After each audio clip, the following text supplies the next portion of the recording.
Henyo talaga itong welder na ito. Nagpunta siya para mag-apply ng trabaho sa welding at humingi ng 30,000 dolyar na sweldo upang subukan siya. Ang amo ay naglabas ng isang sirang wheel rim at sinabing, kung maaari mong ayusin ito ng libre, bibigyan kita ng 30,000 dolyar upang ang lalaki ay magtrabaho.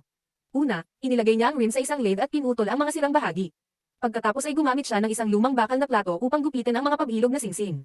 Pagkatapos bulihin ang mga gilid, hinubog niya ang bawat singsing gamit ang isang pinindot na may mga halma na magkatugma.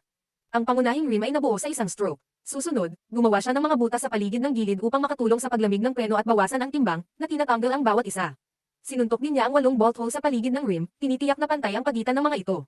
Pagkatapos nito, gumamit siya ng mas malaking drill para i-chamfer ang bawat butas. Sa karamihan ng mga gawaing tapos na, gumawa siya ng isang uka sa loob ng bakal na singsing para sa madaling pagkakabit. Pagkatapos ay hinangin niya ito sa lugar, na lumikha ng isang solid, walang tahi na gilid. Sa wakas, pagkatapos bulihin ang ibabaw, ang rim ay mukhang bago. Humanga, kinuha siya ng amo on the spot sa halagang $30,000 sa isang buwan.